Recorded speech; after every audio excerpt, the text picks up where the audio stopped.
Posterior a la profase viene la metafase.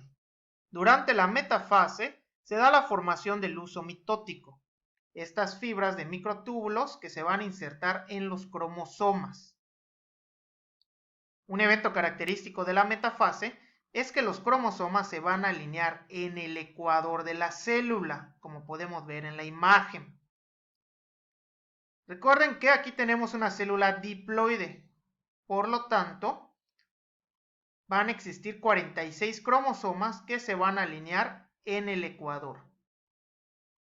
Aunque no se aprecien 46 cromosomas en la imagen, ustedes tengan en cuenta que son 46 que van a estar alineados. Recuerden que la mitosis ocurre en células somáticas, que son diploides. Después de la metafase, viene la anafase. En la anafase, el centrómero, acuérdense del centrómero, se va a dividir y va a separar al cromosoma en sus dos cromátides hermanas. Cuando mencionamos las partes del cromosoma, vimos que un cromosoma está formado por dos cromátides hermanas y que esas son idénticas genéticamente. ¿Por qué? Porque en la anafase, al romperse el centrómero y obtener cromátides hermanas, estas se van a dirigir hacia los polos de la célula. Eso quiere decir que voy a tener 46 cromátides que se dirigen hacia un polo y 46 cromátides que se dirigen al otro polo. La anafase va a ser la fase crucial de la mitosis. ¿Por qué? Porque aquí se realiza la distribución de la información genética. Si esta distribución no se hace de manera equitativa, pues pueden aparecer ciertos trastornos como las aneuploidías que vamos a ver más adelante. Por eso entonces la anafase es una etapa crucial, permitiendo distribuir la información genética. Entonces, repito, en metafase los cromosomas se alinean en el ecuador, en la anafase el centrómero se va a dividir y las cromátides hermanas se van a los polos. Después de la anafase viene la telofase. En la telofase van a ocurrir ciertos eventos que si nos ponemos a observar, nos daremos cuenta que son los inversos a la profase. ¿Qué ocurre en la telofase? En la telofase las cromátides se descondensan, vuelven a su estadio inicial. Recuerden que en la profase la cromatina se condensó y formó los cromosomas. ¿Sí? Aquí entonces estas cromátides que ya se fueron a los polos se van a descondensar, van a formar otra vez la cromatina. Desaparece el huso mitótico. Esa serie de microtúbulos en donde estaban insertados los cromosomas va a desaparecer. Se reconstruye la membrana nuclear. Recuerden que esa membrana desapareció en la profase. Aquí se va a reconstruir. Y se van a definir lo que van a ser los dos núcleos hijos de las células nuevas, como podemos ver aquí en la imagen. Cromátides se descondensan, aparece de nuevo la cromatina, desaparece el huso mitótico, se reconstruye la membrana nuclear y se definen los núcleos hijos. Telofase. Ok, entonces ya tenemos interfase, ya tenemos fase M, células somáticas, mitosis. Ahora viene la última fase del ciclo celular, la citocinesis. ¿Qué es la citocinesis? Es prácticamente la división del citoplasma. Esta división del citoplasma va a ser diferente dependiendo si estamos hablando de una citocinesis animal, caso del ser humano, o de una citocinesis vegetal. ¿Cuáles son las diferencias?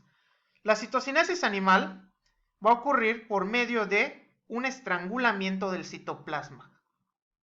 Es decir, aquí se va a formar un anillo de proteínas contráctiles que van a estrangular, que van a apretar hasta dividir completamente a las dos células hijas y obteniendo así dos células que van a ser genéticamente idénticas. Recuerden que es una de las características de la mitosis. Mientras que en la citocinesis vegetal se va a formar una estructura llamada fragmoplasto, una estructura en forma de tabique que va a separar a las células hijas. Aquí no ocurre un estrangulamiento citoplásmico, sino que se forma un fragmoplasto, un tabique que divide a las células. Este tabique, este fragmoplasto, se va a originar gracias a la fusión de diversas vesículas que son liberadas del complejo de Golgi. Es por eso que las células vegetales están muy continuas, ¿sí? Son juntas. Entonces, citocinesis animal por estrangulamiento del citoplasma. Citocinesis vegetal por formación del fragmoplasto. Esto es en cuanto al proceso de mitosis. Pero, ¿qué ocurre si hablamos del proceso de meiosis? Recuerden, tenemos interfase, fase M. La mitosis se da en células somáticas. La meiosis es un proceso en el cual una célula diploide va a producir 4 células haploides. Por lo tanto, esto lo relacionamos con la diversidad genética. Gracias al proceso de meiosis existe diversidad en la naturaleza. Al igual que en mitosis, tiene que haber una interfase previa. ¿De acuerdo? Ya vimos que la interfase tiene G1, S y G2. Bueno, aquí la fase M va a ser representada por meiosis. La meiosis, a su vez, la vamos a dividir en 2 meiosis. Por lo tanto, es un proceso, digamos, más largo que la mitosis en cuanto a fases. Vamos a tener la meiosis 1 y vamos a tener la meiosis 2. Por lo tanto, cada una de estas se va a dividir en profase, metafase, anafase y telofase. 1 y 2. ¿De acuerdo? Presten mucha atención. Si no entienden bien mitosis, va a ser más complicado meiosis. Así que es muy importante repasar bastante los procesos de mitosis para poder comprender meiosis. Ok, vamos con meiosis 1. Profase 1. Al igual que en la mitosis, se dan ciertos eventos. Cromatina se condensa, se forman los cromosomas. Centriolos se duplican, se van a los polos. Membrana nuclear, nucleolo, se desintegran. Esto pasa exactamente como en mitosis. Pero aquí en la profase 1 de la meiosis, van a haber igual ciertas diferencias muy importantes.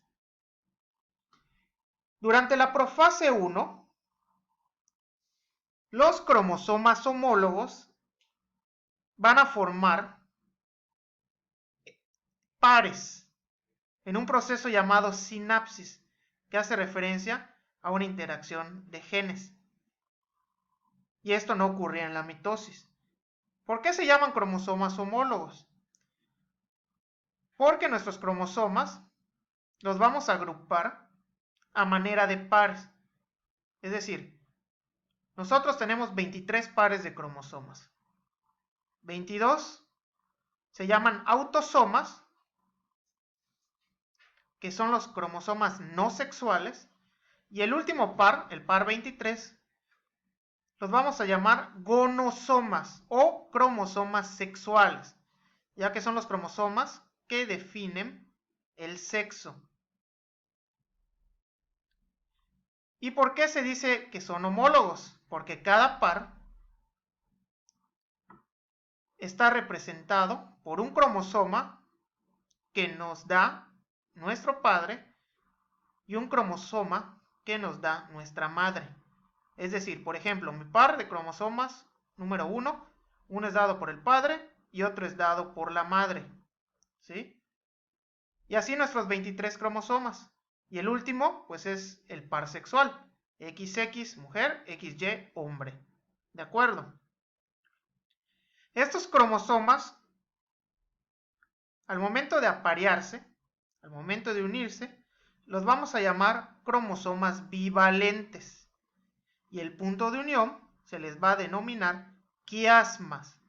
En biología, quiasma representa unión.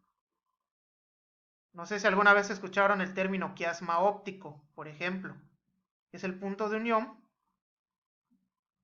del nervio óptico, ¿sí?